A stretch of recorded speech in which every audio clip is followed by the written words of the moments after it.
Congenital hernia जो कि बच्चे को होता है ज़्यादा पेनफुल हो सकता है। लैप्रोस्कोपी में अपना कॉम्प्लिकेशंस होने के चांसेस होते हैं। इंट्राएब्डोमिनल प्रेशर जो है सडन बनता है, कॉन्स्टिपेशन जैसे होता है, फॉरेन मटेरियल डालने से प्रॉब्लम हो सकती है, इसीलिए दोबारा होने का चांसेस है।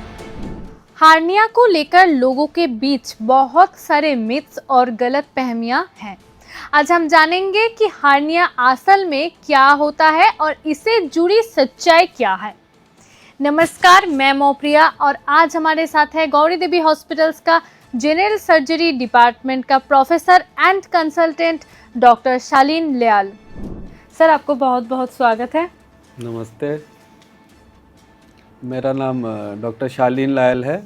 मैं एक जनरल और लैप्रोस्कोपिक सर्जन हूँ, GIMSH Gauri Devi institute of medical sciences.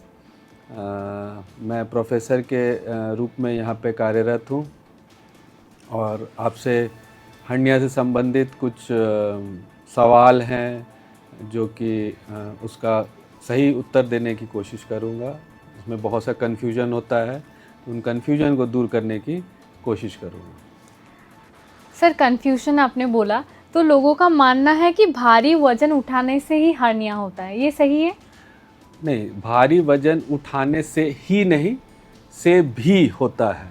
इसलिए क्योंकि छोटे बच्चों को भी हर्निया होता है, स्पेशली जो प्रीमेच्योर बेबी होते हैं उनको भी हर्निया होता है, और जिसको कि हम लोग कंजेनाइटल हर्निया बोलते हैं। और बड़े में भी कभी कभी हर्निया जो होता है वो किसी भी एज में प्रेजेंट करता है, जो कि बचपन का हमारे पैदाइश के समय में जो कुछ इश्यूज़ होते हैं तो वो किसी भी एज में प्रेजेंट कर सकता है।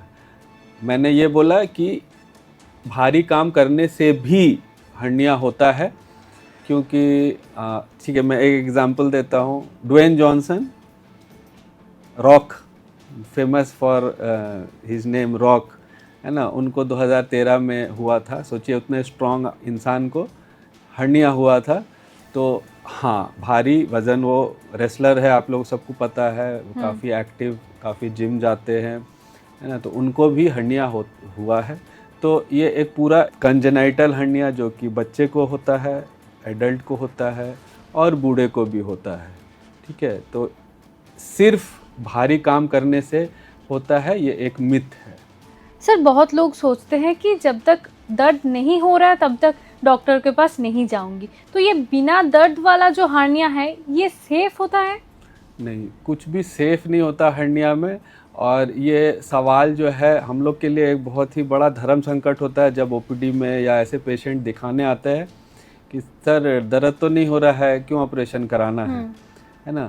तो कहते हैं जो पेनलेस चीज़ होता है वो ज़्यादा पेनफुल हो सकता है। तो जब तक पेनलेस है तभी इसका इलाज करने से सबसे सेफ होता है, क्योंकि दर्द होने पे उसका मतलब है कि हर्निया फंस गया है, मतलब उसमें या तो इंटेस्टाइन जो आंत होती है वो फंस जाती है, तो एक सर्जिकल इमरजेंसी हो जाता है। और सर्जिकल इमरजेंसी में पेशेंट का हालत ख़राब होता है, और इमरजेंसी सर्जरी में ऑब्वियसली पेशेंट को हम लोग उतना अच्छे से IV फ्लूइड या दवाई दे करके उसको ऑप्टिमाइज़ नहीं कर सकते हैं, तो रिज़ल्ट जो है बहुत अच्छा होने की संभावना कम हो जाती है। तो इसीलिए जब पेनलेस हर्निया होता है तभी डॉक्टर से, सर्जन से कंसल्ट करना है और ऑपरेशन करवाना है, वो मरीज़ के लिए सबसे बेस्ट होता है। सर, जो लोग फिटनेस फ्रीक हैं, जिम जाते हैं, उन लोगों को भी हर्निया होता है? बिल्कुल, जैसे मैंने एग्जांपल दिया आपको ड्वेन जॉनसन का। अभी IPL चल रहा है तो आपको कुछ IPL खिलाड़ियों का भी नाम बता दूं। हार्दिक पांड्या हुए, और साई सुदर्शन हुए, और सबसे बड़ा नाम जो है हमारे ओलंपिक मेडलिस्ट, जो गोल्ड मेडलिस्ट और सिल्वर मेडलिस्ट है, नीरज चोपड़ा, उनको भी हर्निया हुआ था, है ना। सो ये इसलिए होता है, ये नहीं कि कोई कमज़ोरी से होता है, वो ओल्ड एज में होता है। लेकिन आप लोग सोच रहे होंगे कि इतना एक्टिव लोग, इतने अच्छे स्पोर्ट्समैन, उनको कैसे हर्निया हो जाता है। तो सडन जो इंक्रीज़ होता है हमारे ब्रीदिंग और इंट्राएब्डोमिनल प्रेशर में, जब कंपैटिबिलिटी मतलब एक तालमेल नहीं होता है, तो उसके कारण जो है हर्निया होता है। तो इसीलिए स्पोर्ट्समैन में और जिम फ्रीक में, जिम में जो बहुत रेगुलरली जाते हैं, हम लोग एडवाइस करते हैं कि आप ट्रेनर के ट्रेनिंग के अंडर में ही आप उनको वो करें, बेल्ट लगा करके हैवी लिफ्टिंग करें या स्क्वाट करें, क्योंकि जो भी एक्सरसाइज जिसमें कि लोअर एब्डोमेन में या एब्डोमेन में प्रेशर बनता है, और जैसे कोई भी जिम गोअर अगर सडनली हैवी वेट लिफ्ट किया और उसी टाइम में वो अपना ब्रेथ रोक लिया, तो उससे सडन इंक्रीज होता है इंट्रा एब्डोमिनल प्रेशर जो है, सडन बनता है, जिससे कि वीकनिंग होगा ओवर द टाइम पीरियड, आपका कमज़ोर होता है पेशेंट का या वो जिम गोअर का मसल्स जो है, और तब फिर हर्निया जो है निकल के बाहर आता है। सर, कॉन्स्टिपेशन या जोर खांसी आने में भी ये हो सकता है? हाँ, स्पेशली ओल्ड एज में, जैसे मैंने बोला, यंग एज में, क्योंकि हमारे मसल्स जो हैं मजबूत होते हैं, मसल फाइबर जो है स्ट्रांग होते हैं, तो उसमें उतना मैटर नहीं करता। लेकिन जो ओल्ड एज लोग होते हैं उनको कॉन्स्टिपेशन होने से या फिर यूरिन में स्पेशली जो है प्रोस्टेट की समस्या जो बूढ़े लोगों में होती है, जो यूरिन करने में भी इंट्रा एब्डोमिनल प्रेशर बढ़ता है, तो उससे जो है मांसपेशी जो है उनकी ऑलरेडी कमज़ोर होती है। तो मतलब ज़्यादा जोर टॉयलेट आने में, ज़्यादा जोर लगाने पे टॉयलेट में या यूरिन करने में या कॉन्स्टिपेशन जैसे होता है, तो उस कंडीशन में, क्योंकि ये काम जो हम लोग रेगुलरली करते हैं, तो रेगुलरली ज़ोर लगाने से या यूरिन करने से, लैट्रिन में कॉन्स्टिपेशन होने से लैट्रिन के दौरान, तो उसमें हर्निया होने का खतरा बढ़ जाता है। तो इसीलिए हम लोग पोस्ट ऑप पेशेंट को भी, ऑपरेशन के बाद भी बोलते हैं मरीज़ को कि आपको कॉन्स्टिपेशन नहीं होना चाहिए। स्पेशली ओल्ड लोग जो होते हैं उनको हम लोग स्टूल सॉफ्टनर देते हैं ताकि उनको ज़ोर नहीं लगाना पड़े। और कितनी बार जो है प्रोस्टेट की जो समस्या होती है उसका पहले ऑपरेशन करवाते हैं या कम से कम दवाई चलाते हैं, उससे उनको यूरिनरी प्रॉब्लम जो है उनकी जो ज़ोर लगाने की वो काफ़ी कम हो जाए, तभी हम लोग ऑपरेशन करते हैं। सर, नेट और मेस लगाने पर लोगों को बहुत सारी डर रहता है, ये क्यों सर? हाँ, ये जैसे उसको इस तरीके से लीजिए कि बॉडी में कुछ भी फॉरेन बॉडी हमारे उसमें, आप सिंपल सा एग्जांपल, जैसे आँख में हम जा रहे हैं, आँख में कुछ धूल या कंकड़ आ गया तो हमारे आँख से पानी निकलता है, या नाक में कुछ ऐसा चला गया तो हमें स्नीजिंग होती है, छींक आती है।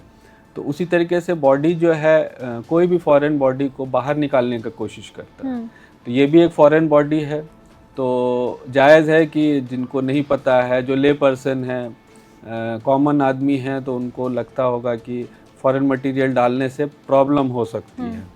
और इसकी ये समस्या बहुत ही कम, मैं ये नहीं कहूँगा कि 100% बिल्कुल ही विदाउट कॉम्प्लिकेशन होता है।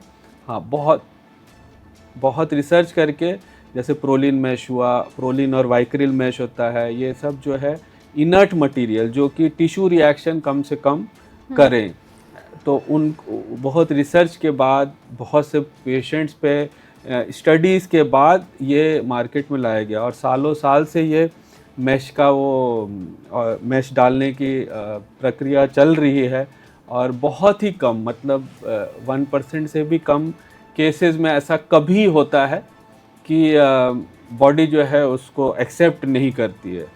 तो ये एक मिथ है कि जाली लगाने से कुछ प्रॉब्लम होती है। और जाली, ऐसा नहीं कि जाली जो है दीवार का ऐसा काम करती है, वो जाली में जो होल्स होते हैं, जो छेद होते हैं, उसमें जो है हमारे हेल्दी टिश्यू ग्रो करते हैं, तो वो बेसिकली एक लेयर बना देता है, एक एडिशनल लेयर बना देती है वो जाली, जो हेल्प करती है, उसमें टिश्यू ग्रो होता है, फाइब्रोब्लास्टिक एक्टिविटीज़ होते हैं, जिससे कि वो जो नॉर्मल हमारा टिश्यू होता है उससे भी एक स्ट्रॉन्ग लेयर बन जाता है, जिससे कि हर्निया होने के चांसेस बहुत ही कम हो जाते हैं दोबारा। सर, लेप्रोस्कोपिक या ओपन सर्जरी कौन सा अच्छा होता है? ओके, ये हम लोग के पेशेंट भी बहुत पूछते हैं, अच्छा क्वेश्चन है। तो मैं यूजुअली यही बोलता हूँ कि ये आपके ऊपर है कि आपको लैप्रोस्कोपी चाहिए या ओपन चाहिए। ये उस तरीके से है कि आप ढाबा में खाना पसंद करते हैं या 5 स्टार में खाना पसंद करते हैं। खाना दोनों जगह का टेस्टी होता है। हाँ, लैप्रोस्कोपी में थोड़ा सा पेन जो है वो कम होता है। लैप्रोस्कोपी में पेन थोड़ा सा कम होता है। ओपन में थोड़ा सा पोस्ट ऑप रिकवरी थोड़ा सा डिलेड होता है, बहुत ज़्यादा नहीं। पुराने ज़माने में जैसे 8 दिन 10 दिन तक पेशेंट को रखते थे। ओपन सर्जरी में भी हम लोग नेक्स्ट डे मोस्टली डिस्चार्ज कर देते पेशेंट को ऑपरेट करने के बाद। लैप्रोस्कोपी में भी कर देते हैं अर्लीस्ट। लेकिन हाँ, वो जो है लैप्रोस्कोपिक सर्जरी में रिकवरी जो होती है, क्योंकि इंसिजन जो हम लोग चीरा देते हैं ऑपरेशन का वो बहुत ही छोटा होता है, तो लैप्रोस्कोपिक सर्जरी जो है आज की डेट में प्रेफरेबली है। लेकिन गोल्ड स्टैंडर्ड अभी भी ओपन सर्जरी है। अच्छा। गोल्ड स्टैंडर्ड जो है अभी भी ओपन सर्जरी है। अनलाइक जैसे गॉल ब्लैडर स्टोन में गोल्ड स्टैंडर्ड अब लैप्रोस्कोपी हो गया है, लेकिन गोल्ड स्टैंडर्ड अभी भी ओपन सर्जरी ही है। रीज़न इज़ दिस कि लैप्रोस्कोपी में अपना कॉम्प्लिकेशंस होने के चांसेस होते हैं। ये नहीं कि होते ही है, लेकिन चांसेस होते हैं जो कि ओपन सर्जरी में नहीं होते। ऑपरेशन के कितने दिनों बाद एक व्यक्ति नॉर्मल जिंदगी में रह सकती है? नहीं, ऑपरेशन के जैसे मैंने बताया अभी पिछले सवाल के उत्तर में, नेक्स्ट डे डिस्चार्ज कर सकते हैं। अपना रेगुलर काम पेशेंट कर सकता है, रेगुलर काम कर सकता है। उसको इस तरीके से जैसे हमारे कहीं भी चोट लगती है या छोटी चोट लगती है तो उसको जितना रेस्ट दीजिएगा उतना जल्दी हीलिंग होता है। तो हमारा जो सर्जरी है, कोई भी सर्जरी, बस हर्निया नहीं, कोई भी सर्जरी में जितना रेस्ट लेंगे उतना जल्दी रिकवरी होता है। ऐसा कुछ नहीं है कि हाँ, वो हम लोग ज़रूर कहते हैं कि पेशेंट को कॉन्स्टिपेशन नहीं होना चाहिए, पेशेंट को हैवी लिफ्टिंग नहीं करना चाहिए, ट्रैवलिंग थोड़ा बहुत अवॉइड कर। ट्रैवलिंग मतलब बैठ करके जा सकता है पिलियन राइडिंग पे, बट एक्टिव बाइक स्पेशली या कार, क्योंकि उसमें सेम प्रॉब्लम सडन ब्रेक लगाने से या इंट्राएब्डोमिनल प्रेशर बनने से, क्योंकि वहाँ पे ज़ख्म जो है थोड़ा फ्रेश रहता है, तो हीलिंग जो है वो डिले हो सकती है। अदरवाइज़ हम लोग पेशेंट को, और इनफैक्ट सर्जरी में उसके बाद जल्दी अपना नॉर्मल एक्टिविटी बोलते, ताकि मेश जो है अच्छे से सेट हो जाती है। अच्छा सर, हर्निया दोबारा हो सकती है? बिल्कुल, दोबारा क्या, तीसरी बार भी हो सकता है, चौथी बार भी हो सकता है, क्योंकि ये एक मतलब लाइफस्टाइल चेंज ज़रूरी होता है सर्जरी के बाद, स्पेशली बूढ़े लोगों को।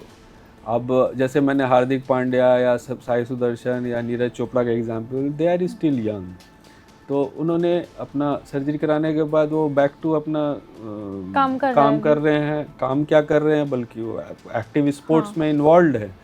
लेकिन जैसे बूढ़े लोग हैं स्पेशली, तो उनके लिए थोड़ा सा मुश्किल होता है रेकरेंस रेट, क्योंकि हमारा जो मैश है, जो सर्जरी है, वो भी मांसपेशी पे ही हमारा होता है। तो बूढ़ों में, क्योंकि ओल्ड एज में मांसपेशी जो पेशियाँ जो हैं वीक हो जाती हैं, तो इसीलिए हम लोग बोलते हैं कि थोड़ा सा आप अपना हैवी वेट लिफ्टिंग नहीं करें, क्रॉनिक कॉफ से बचें, है ना, कॉन्स्टिपेशन से बचें, क्योंकि वो सब होने से दोबारा होने का चांसेस होता है। अदरवाइज़ अगर नॉर्मल लाइफ जी रहे हैं, कोई ये सब प्रॉब्लम नहीं है, तो हर्निया होने का चांसेस ऑलमोस्ट नहीं के बराबर होता है। लोग और क्या क्या गलती करते हैं?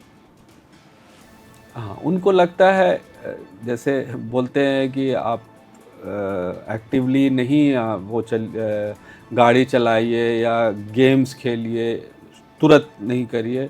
तो क्योंकि यंग एज में स्पेशली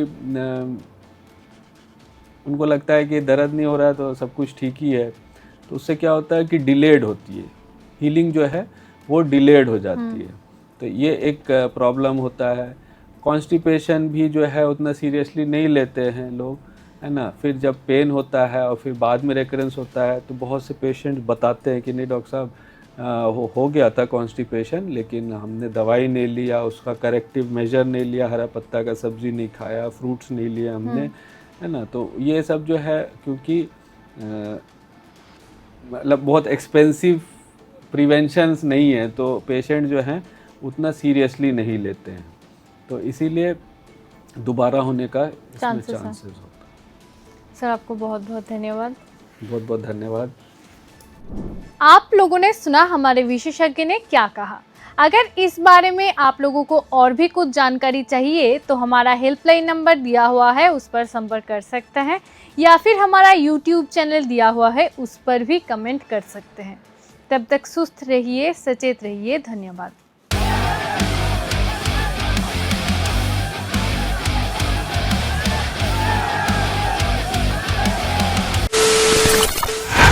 খবরের নামে প্রতিদিন সন্ধে আপনার ড্রয়িং রুমে কি শুধুই চিৎকার চেঁচামেচি খেয়ে আসে? বিতর্কের নামে চলে গালাগালি আর কাদা ছোড়াছুড়ি। এবার সময় পরিবর্তনের, কারণ আমরা কান ফাটানো চিৎকারে বিশ্বাস করি না। আমরা বিশ্বাস করি খবরের সত্যতায়। আমরা কোনো পক্ষের হয়ে গলা ফাটাই না, আমরা সাধারণ মানুষের হয়ে প্রশ্ন তুলি। চিৎকার নয়, শুধু খবর হবে যেখানে বিতর্ক আছে কিন্তু কুৎসিত ঝগড়া নেই। সঠিক তথ্য, বিশ্বস্ত খবর। নজর রাখুন আর প্লাস নিউজে।